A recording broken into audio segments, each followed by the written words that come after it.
the separated staff over 2023 and 2024 period alone. Right, Honorable Speaker, going forward, we will enforce the monthly payroll validation process and strictly apply sanctions to all who validate ghosts for payment of salaries. Mr. Speaker, let me use this opportunity to strongly caution those who validate ghosts across the public service that they will be personally liable for the loss of public fund. Mr. Speaker, let me repeat. Let me use this opportunity to strongly caution those who validate ghosts across the public service that they will be personally liable for the loss of public funds. Right, Honorable Speaker, the Ministry of Finance will continue to monitor this payroll and put in place measures to prevent ghosts on the payroll going forward. Mr. Speaker, I now give you an update on the Arrears payable audit that we did. Mr. Speaker, in the 2025 budget, we announced the launch of an audit of arrears and payables as at end December 2024. The Ghana Audit Service partnered with EY and PwC to undertake this audit. Mr. Speaker, the Audit Service was tasked to audit and validate 68.7 billion Ghana cedis. Mr. Speaker, 68.7 billion Ghana cedis. So far, Mr. Speaker, 87% of the audit has been completed. Results show so far are as follows. Mr. Speaker, a total of 28.3 billion Ghana cedis has been validated for payment. Mr. Speaker, 27.3 billion is pending validation as we speak. Right, Honorable Speaker, an amount of 3.6 billion Ghana cedis has been rejected because of errors, duplication, and non-compliance with PFM and procurement rules. Mr. Speaker, of this amount, 562.6 million is without adequate supporting document. Mr. Speaker, the outcome of this audit will blow your mind. Blow your mind. Mr. Speaker, the audit is expected to be completed by end of August 2025. Once finalized, we will update the House on the findings and outcomes. Mr. Speaker, I now take you to update on the IMF program. Update on the IMF program.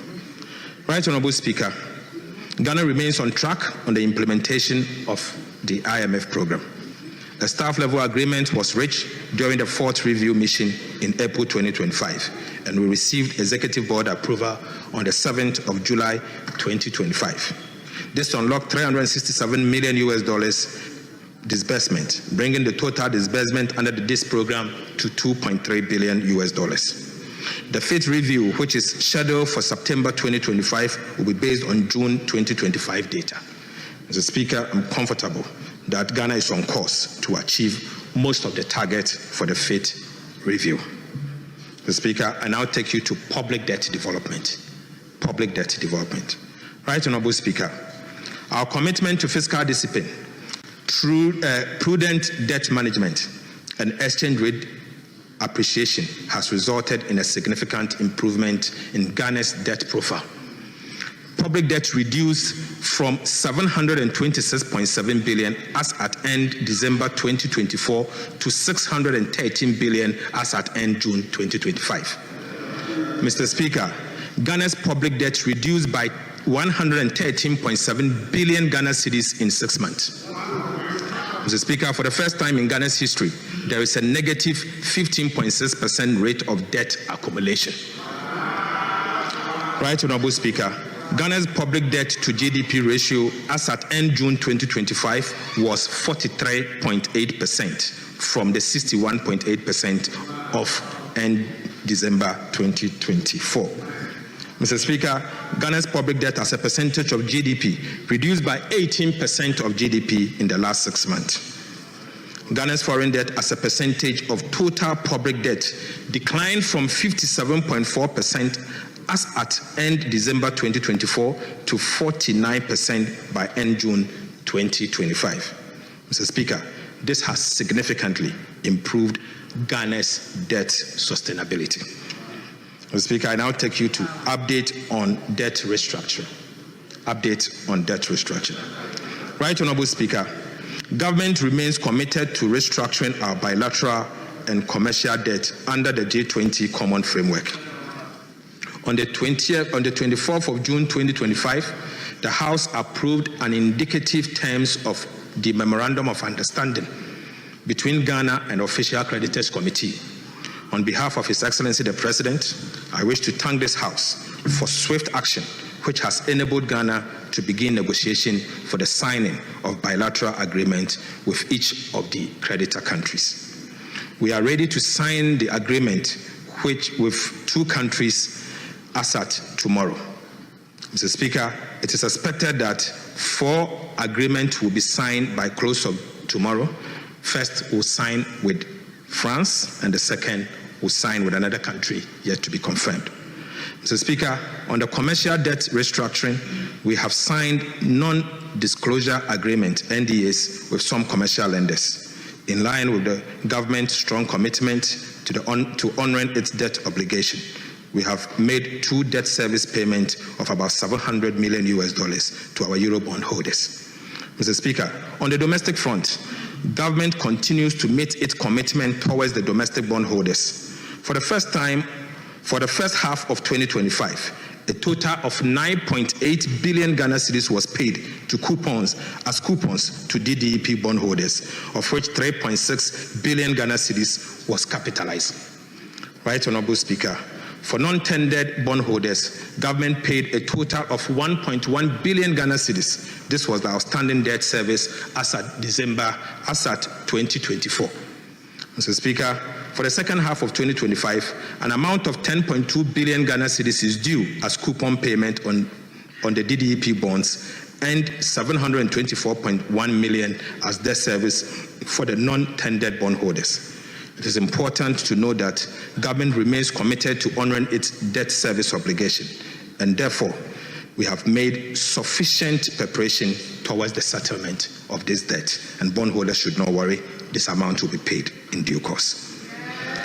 Mr. Speaker, priority project under the restructured bilateral debt. Following Ghana's default on its external debt service obligation on the 19th December 2022, creditors halted disbursement of 55 bilateral projects. This resulted in several uncompleted projects dotted across the country, with a massive $3 billion in undisbursed loans. The IMF and Official Creditors Committee annual disbursement ceiling of $250 million for official creditors loan implies that it will take 12 good years to fully draw down on the undisbursed loans.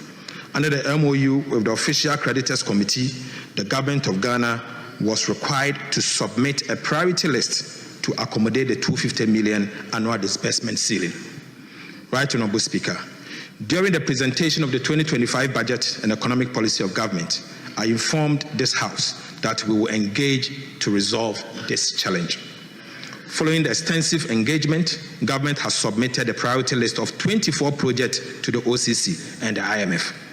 This is expected to trigger resumption of disbursement for projects on the priority list upon the signing of bilateral agreement between Ghana and the creditor countries. We aim to ensure that all the priority projects are completed and commissioned by end 2028. Mr. Speaker, the priority projects are as follows. We are going to build a new bridge across the Volta River at Volivo. Mr. Speaker, the reconstruction of Tema Aflao Road project, phase 1. Tema motorway runabout through Ashiaman runabout to Atimpoku. The construction of 14 pedestrian bridges, Kumasi roads and drainage extension. Mr. Speaker, Power Grant interchange and the Sekendi Takrady Township Road, phase 1. Rehabilitation of Domi Ketasi Road, Obichebi Lamte interchange, phase 2. Bogatanga Boko Pomakrom Road, PTC runabout interchange project at Takrady. Construction of drinking water facilities in Wenchi. Sekendi Takrady water supply. Modernization of Komfo Anoche Teaching Hospital. Construction of central medical stores in Tema.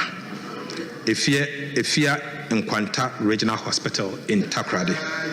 Bogatanga Regional Hospital.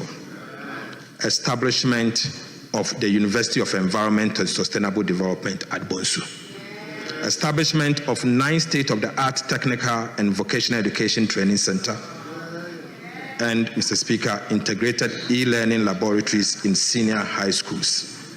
Mr. Speaker, that's not all.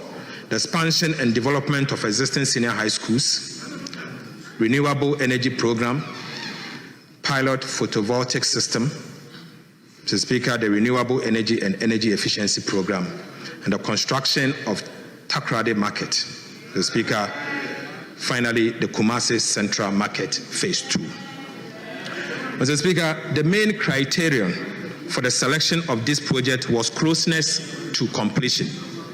As a result, projects which were over 70% complete were given priority. The resumption